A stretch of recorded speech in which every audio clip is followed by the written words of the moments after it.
Yes. Hello and welcome back to another fine episode, I guess, of the Dead Red Herring podcast. Once again, into your living room, ears, or whatever. Into your soul. Into your...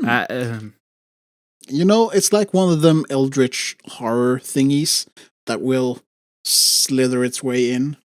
Through where? Only imagination can tell. Depending on the country, there's many orifices. It depends. Is it a hentai or not? Exactly. But that's not why we're here. No. Inte därför vi är här. Nej, exakt. Eller? Eller? Or are we? No, actually, since the world's gone to hell in a pandemic, sort of. And a handbasket. Hell in a handbasket. It's gone to heck in a handbasket. Yeah. No. We're thinking about, changing perspectives a bit. Instead of just rambling on about happenings in current time. Yeah. Media, whatever. Because, honestly, it's not really that much fun or interesting. You get enough of that online anyways. Too much doom and gloom, if you ask me. Yes. So instead, we've been discussing and actually agreed upon going the route of talking about, well, of course, more interesting things in our opinion. Yeah. But especially talking about our games, as we've had one episode before where we've been talking about this. But to actually make that sort of the main focus for now. Yeah. Moving onwards. From now on, until we find something else something fun we can agree upon. Let's talk about this time. Yeah. But mostly we're gonna focus on our own little abominations, creations. Yeah, and I think we could actually summarize it if we need to have a title for it, in lack of better words. Mm-hmm. Just game creation. Yeah. To have that as the subject matter at hand. And especially since both you and I have our own creations in the works. Mm-hmm. And I guess one that is sort of a co-op. At least that's the way I see the latest pitch I gave with the sort of 1930s diesel punk. Yeah, exactly. And I think oddly enough, it really dabbles, or not dabbling, but it is unconsciously has become a little bit of a mix between our own solo creations. Both of our creations. Yeah, which is kind of fun, I think. Exactly. And since your thing is superheroes. Yeah. My thing, I would say, is more just creating interesting worlds to play in. Mm-hmm. Also, sort of history, because one of the reasons why I enjoy the settings I've been working with so far is because I enjoy the alternate timeline, so to say, the what ifs. Yeah. And the thing I've been working on for myself has been this sort of steampunk-ish game, or setting, rather. I am making my own rules and game mechanics system for it. You're making your own rules here. Yes. But the reason why I actually went that way is because I enjoy the setting of Western and the late Victorian era, or the late Victorian period. Yeah. It's these strange periods in humanity where technology is sort of becoming this major thing, more major than it has been before, because you were of course you had the steam engine. Yep. And all of these mechanical marvels that just becomes part of everyday life in another way, or in a way that it hasn't been before. And combining that with the, I guess I have to say the mythos of the West, the final frontier, or whatever you might say. Space? Actually, the West was the final frontier before Star Trek. But what about the West Space? What about West Life? What about West Side?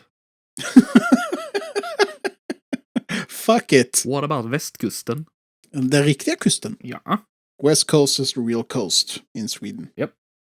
Change my mind. Because the East Coast, that's not by the sea, that's by a ginormous lake. Yep. Changed my mind. It's not even salt water in that lake. I'm trying to remember what it's called when it's half sweet water, half salt water. In English, I have no clue. This is the sound of me not Googling that shit. Good. That would be ridiculous. But if I were to Google it, I would say it's called brackish water. Ah! Good thing you didn't Google it then. Exactly. On the top of my head. And with some editing magic, whoop! What the hell just happened? Yeah, trying to go back to the main point here. In my opinion, the combination of the Western setting with the steampunk setting, yeah, I love that combination. It's sort of like putting Western into space. Yeah, I totally agree. It's like, well, yeah, because what I like most about that era in time, it's modern but still historical. If you know what I mean. I see your point. So it's you can play around, and since we are adding punk into this, so we can just yeah, own rules and all that. Fuck your physics. Exactly. Screw the rules, I have money. Screw the rules of gravity, I have money. But yeah, but I totally agree. It's like it is a very cool setting to have these things play out. Yeah, and the reason why I do like the punk setting, and that could be, I mean, anything from steampunk to diesel, cyber, biopunk. The punk part, it makes it really interesting because you're allowed to bend the rules. Yeah. You're allowed to make these impossible things and still not break immersion. At least not necessarily break it.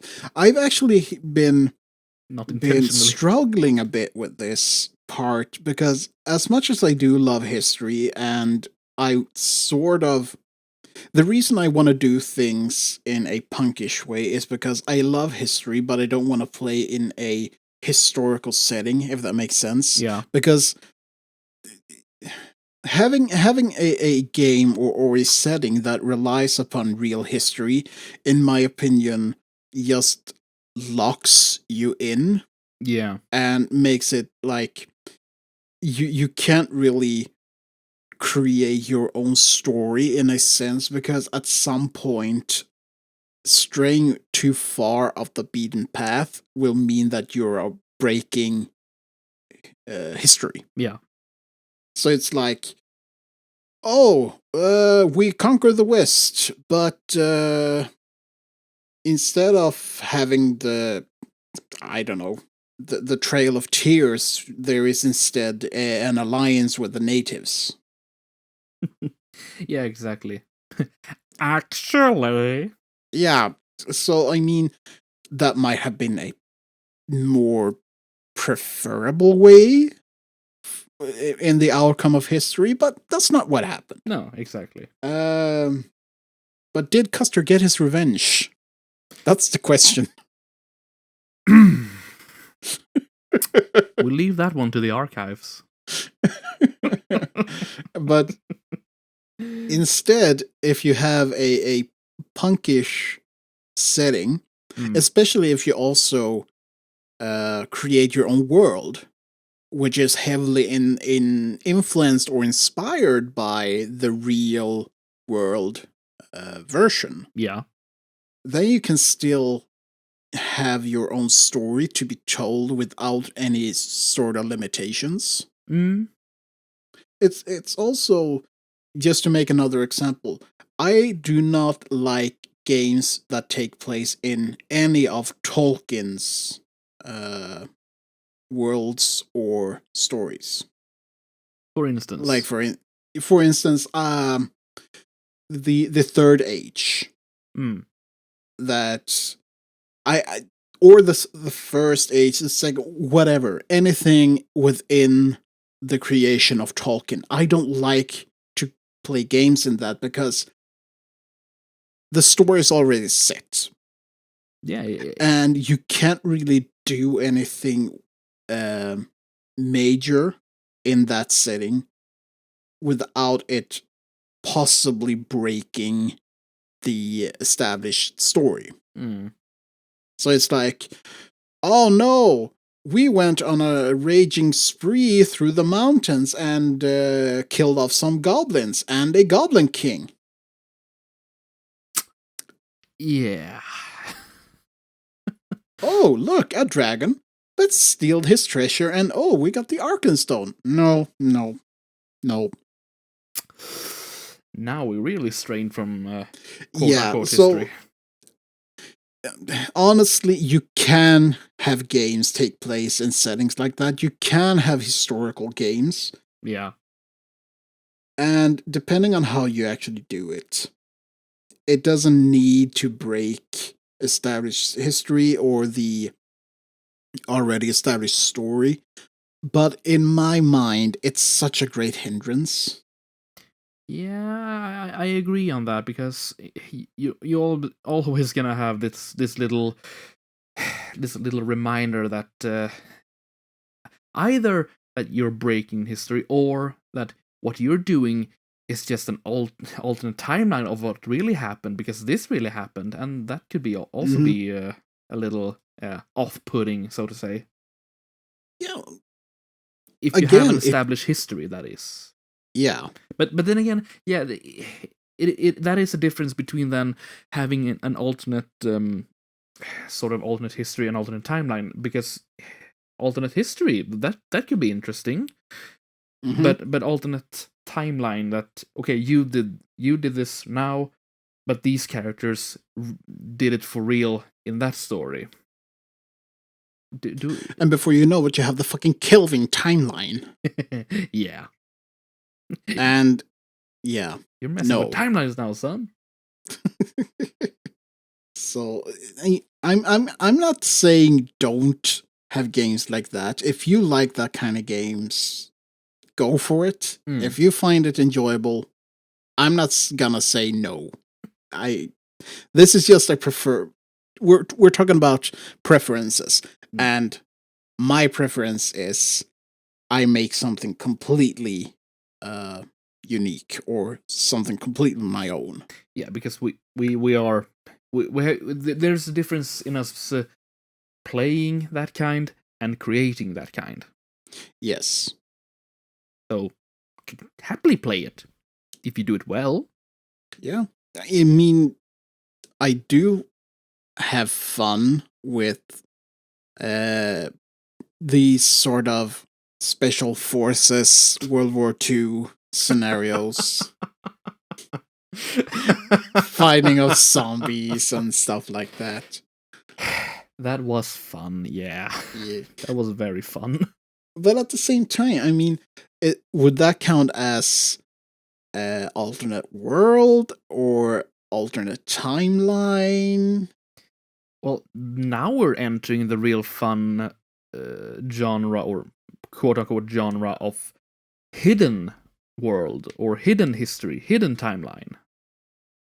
Something that, well, like you said, are that book we were supposed to fetch that we threw at the bad guys. Anyway, and our brother in arms who was bitten by these things. Well, top men took care of him. So yeah, now we have entered the really fun part of hidden world, hidden history. Oh, hey guys, you know that MacGuffin that the whole adventure circled around, the whole thing you were there to get to complete the mission? Yeah, you just fucked that up. We panicked! Well, at least it's better to panic like that than just slit the throat of any soldier you capture. Was he our captain, or... Nah, he was just a psychotic member of the group. the thing that happened was that one player, he suddenly thought it was a really good idea to slit the throat of one of two captured soldiers that the group were pressing for information. And he justified it with, well, I cut his throat to scare the other one to spill the beans. Hey kids, have you ever committed war crime? Would you like to?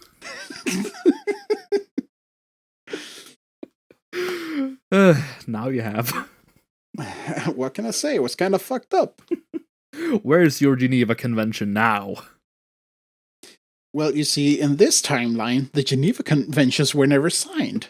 Ah, fuck! And according to a friend of ours, the US did not sign that many of them anyways, so... But we weren't... Were we US soldiers? It was a combined group. You were Allied soldiers. I was Scottish. Yeah, well... I was Angus. The 2-meter Scottish man that couldn't jump, climb, or even run. But he did a mean worm, though. He did a mean worm, and by God, he could blow up a dynamite. I thought we were just gonna say he could blow up. And I was like, wait, what? That's true. Mm-hmm. That is also true. So... But yeah, kind of lost the thread on alternative timelines and stuff, but yeah, but sort of trying to get back to that point. All right, get back now. But yeah, but like I said, hidden timelines, because then you have well, history says that this happened, but what really happened? Ooh, Gandhi was actually the one to develop the nuclear weapons. Hey. It checks out. Fucker psychotic. I mean, there's a reason to why you always kill Gandhi as soon as you can when you're playing a game of Civ. Hey, that's what the Brits said also. Not really, but I get your point. Well, I must say, there's a reason we kill Gandhi as soon as possible. Anyways... Moving away from genocide, killing Indian people aside, let's go over to talking about heroes. Yes, there is a connection to make with the both alternate history, the punk-ish side of creation, and hidden history or hidden timelines.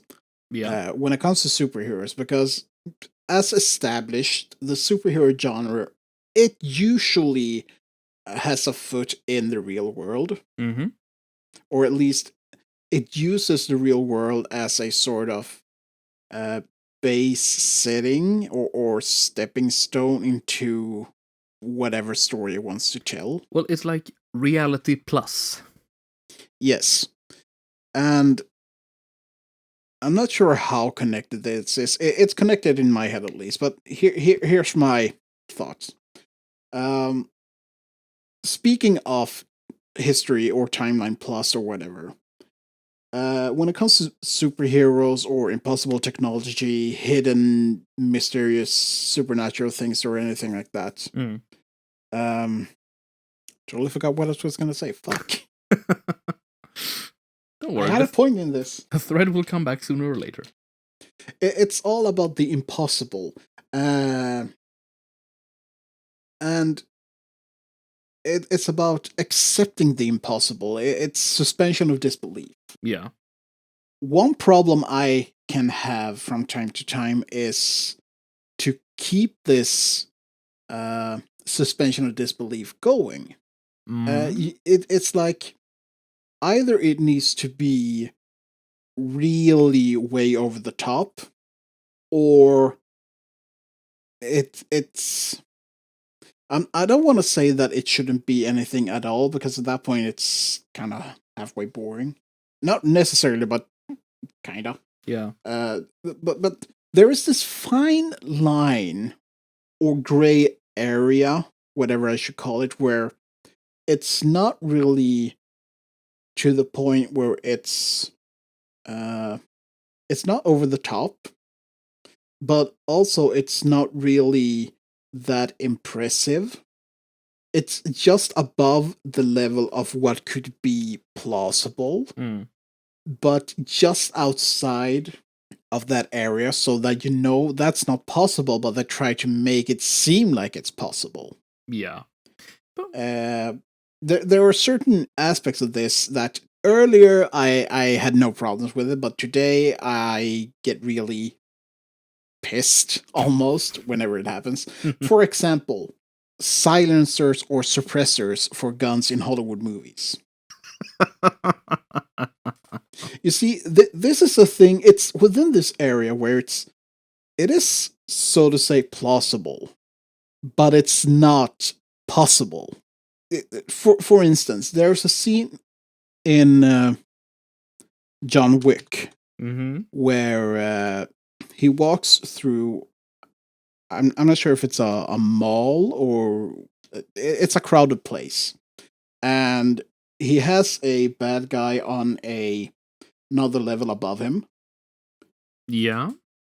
You know the scene? I think, yeah, I know that scene, because... And they keep walking, they both have their guns with suppressors, and they sort of like shoot at each other, and you hear this typical Hollywood...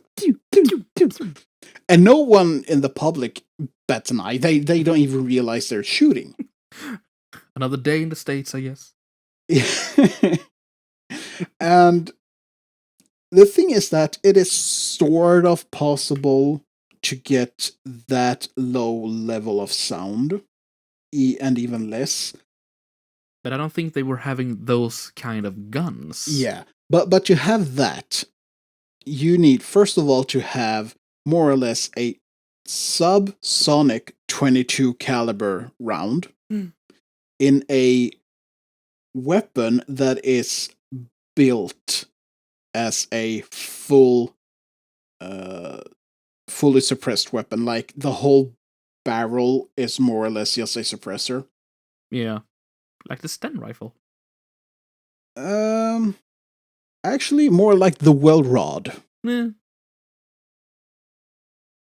And if you know what the well rod pistol is, then you can see that one actually can be as quiet as that. The problem here is that both John Wick and the bad guy are using at least 9mm. Yeah. And no matter what you do, those guns will sound like if you crack a whip. Yeah. That is at least a level of sound. But I don't think they're using subsonic ammunition, so yeah, it's gonna be loud. Yeah. So, and this is the example I give, because a lot of people have no problem with it. For a lot of people, this is absolutely within the suspension of disbelief. They believe this is what it sounds like when you're shooting a gun with a suppressor. I guess we can say Hollywood realism then. Yeah.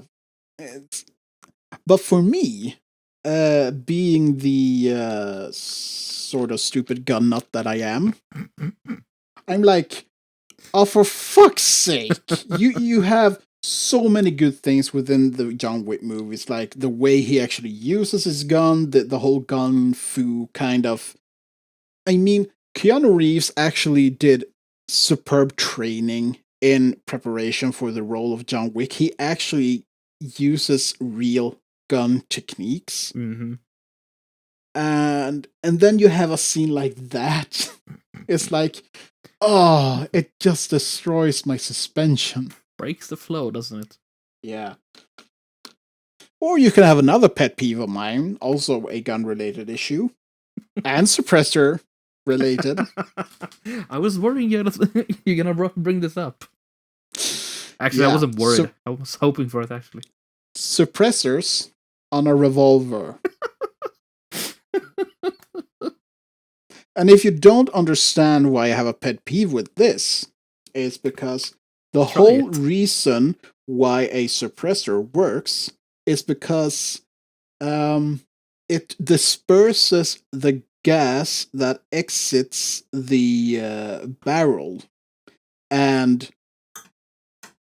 instead of you having a big blast going out and producing a shockwave, the whole snap, because it breaks the sound barrier, you disperse the gas in a way that it lowers the velocity, and thus you don't have as much of a crack.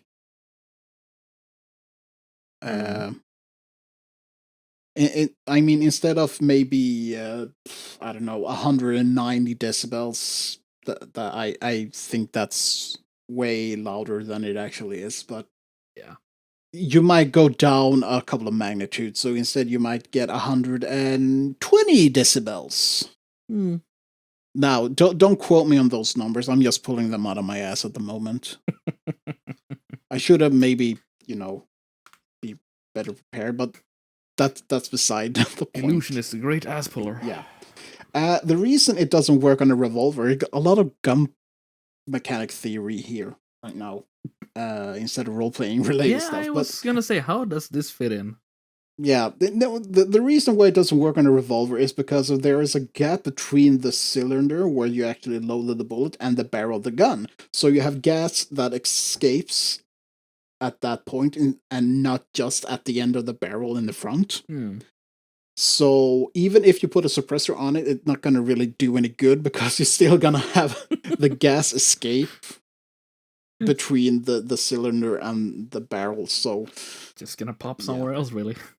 Yeah, and that's why you never hold your finger along the side of a revolver, because you're going to lose that finger in that case. Well, so yeah, those are example of when the suspension of disbelief breaks up. We have talked about suspension of disbelief before, so yeah, we have. But to actually have this related to the game topic, in my steampunk western-ish game, I have spent many an hour on the weapons.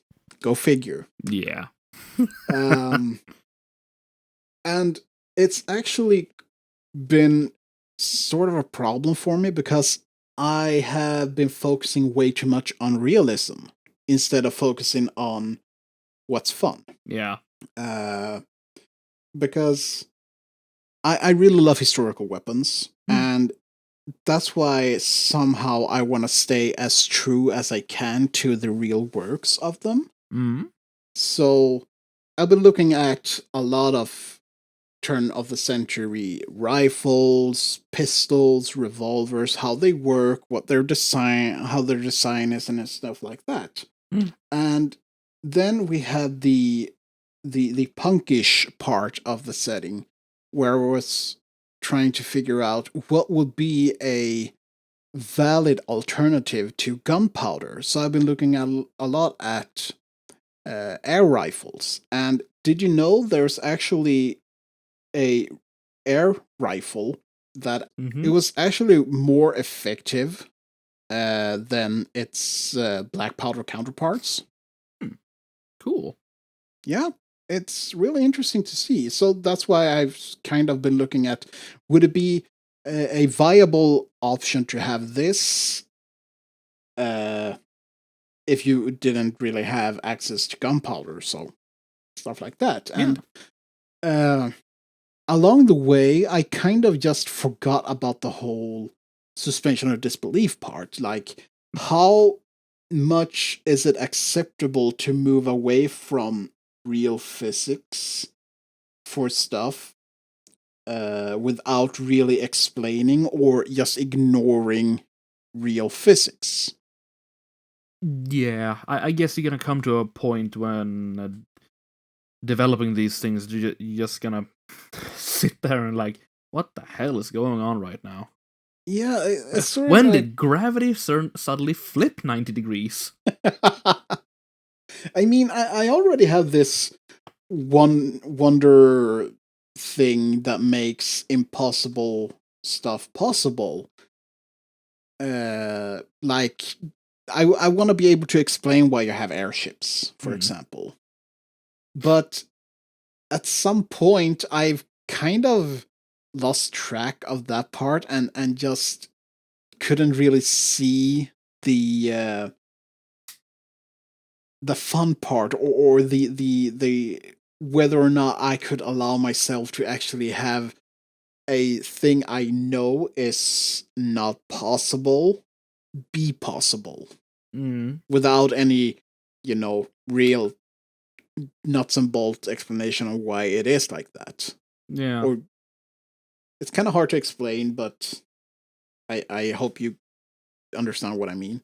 Yeah, I think at least I, at least I understand what you mean, because how it is like that. How much, this is gonna sound harsh, contrivity do you want to sacrifice for realism, and how much realism are you willing to sacrifice for, well, making wondrous things work? Is contrived even a word? I Did have you no. just make up a word? I just did. Simsalabim, motherfucker. It is now. I allow it. Good. Guess I'll use it from here on out. It's kind of like when comparing the steampunk game to the other, our collab project, which it's also a superhero game, but it's the setting is more of a 1930s with, I guess, diesel punk ish to it. Yeah, I would say it is very much diesel punk. Very much diesel punk. For some reason, I don't really have the same problems getting stuck in physics in that. And I think it's a bit because of the whole superhero aspect to it. Yeah. It's very liberating, isn't it? It is. It's like whenever you read a comic, you allow yourself to ignore the boundaries of reality. And I came back to this conclusion the other day when I sat down and played some Just Cause 3. Because there is no fucking way in hell that you could actually do any of the stuff you can do in that game. It's Bavarium. It's Bavarium. I don't need to explain shit. Yeah, exactly. This wondrous material that allows you to break physics. Yeah. Apparently. Well, it's like the picture, speaking of superheroes, it's like the picture I've seen of Marvel's Hank Pym. And I think it's a reskin of the old Dungeons and Dragons Dungeon Master, but it's Pym particles. I don't need to explain shit. And it's magic. I don't need to explain shit. It's radiation. We don't know how to explain shit. Exactly. I mean, get bitten by a radioactive spider and suddenly stuff. And now we can climb at walls and don't get leukemia? I've been exposed to high levels of gamma radiation. Suddenly I turned big, green, and angry. But no leukemia. I mean, lucky bastard. The levels of radiation, gamma radiation, that Bruce Banner was exposed to should have made him turn into a pile of goo. Yeah. Quite literally. He would become the new elephant's foot. Exactly. Or, yeah, I mean, just take a look at Fallout, especially Fallout 4. Yeah. How radiation works in that game. I mean, if radiation actually worked that way, anyone that was on the ground at the Chernobyl disaster would have turned into a fucking superhero. Yeah. Or a ghoul. Well, they did turn into ghouls, sort of. Yeah. In a sense. Sort of. Short-lived, but yeah. Ghouls nonetheless. Hey, I'm losing my skin. What is this? Smooth skin. I mean, if radiation worked like it does in the Marvel universe or in the Fallout universe, yeah, I bet you every fucker would be doing his worst to actually lick the elephant's foot in hope of gaining a superpower. Step right up, try your luck. Will you get an extra arm, superpower, or die? Lick the elephant's foot. Come on, step right up. I mean, the whole reason why the Soviet Union set up a no-go zone around the reactor wasn't because of the threat of radiation. It was because they didn't want to have a throng of people trying to become superheroes. It was not to have people remain safe. It was not to create superhumans. Do it for the vine, bro. Now, wouldn't that be something? Yeah, that would be something. Ideas are springing to my head. So, how do you get your super strength? I licked the elephant's foot. And the tumor? Yep, the tumor also. Actually, my muscles are tumors. Haha. I call him Herbert. I talk to him when I get lonely. Just kidding. His name's Bob. He hates when I call him Herbert. But yeah, superheroes, I guess. Yeah. Elephants. Yeah. It checks out. It does. I guess we actually could revisit the whole topic of suspension of disbelief and stuff like that in the context of game creation. Yeah. And of course, moving forwards, take a bit more of a look into the different genres, game mechanics, stuff like that. And perhaps status report where we both are. Yeah, I mean, of course, have a deeper dive into the game, even though I think there is at least one episode where we did a deeper dive, but well, we have come a little bit since we've been there, so I think there's no shame in revisiting and freshening up the memories of the good folk. The good book. The good what? Oh. Speaking of suspension of disbelief. Let's talk about real angels. Oh, oh, let's. Speaking of suspension of disbelief.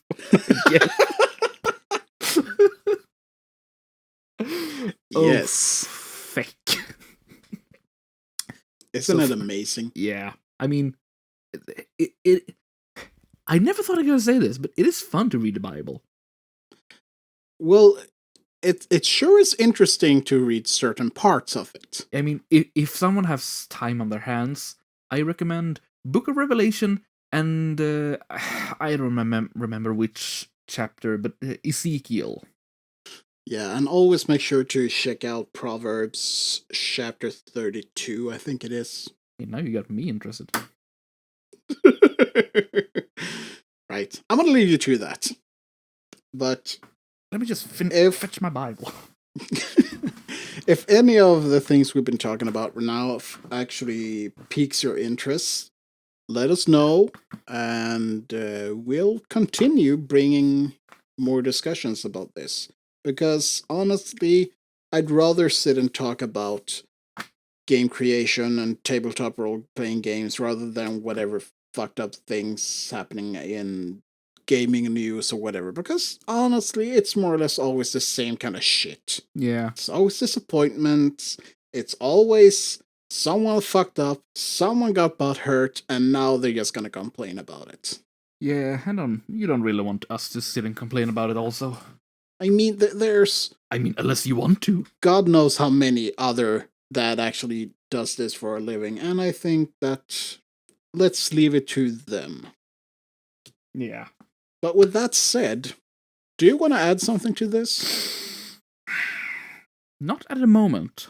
I think we've went on, several tangents. I think we, as we do. But I think, we can save a little bit till future endeavors. But I really don't have anything substantial to add to this. Do you ever? I'm sorry, that was mean. That was mean. Fuck you. That was mean. I'm sorry, I'll take that back. Well, you know what? You do this by yourself then. No, don't be like that. Just remember Proverbs chapter 34. Proverbs chapter 32. Mine stops at 31. Oh, you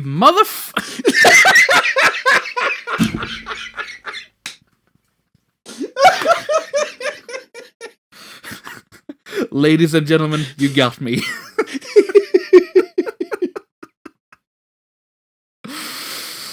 Well,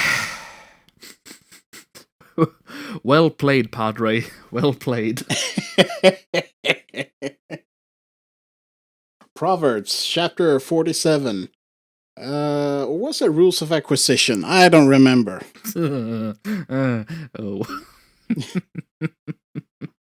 Anyways, as I said, if this is something that piques your interest, let us know. And if you don't, you'll find our stuff. Do it. Yeah, and you'll find our stuff on YouTube and Red Circle, BitChute. Don't look at Twitter because I don't think that account is gonna be staying very much longer. Abandon ship. Yeah. Either find us on Minds. We have a Gab account, but I'm waiting for Parler to come back. We all do. Anyways, stay tuned. Let us know what you think, and we'll talk to you later. Bye. Bye-bye.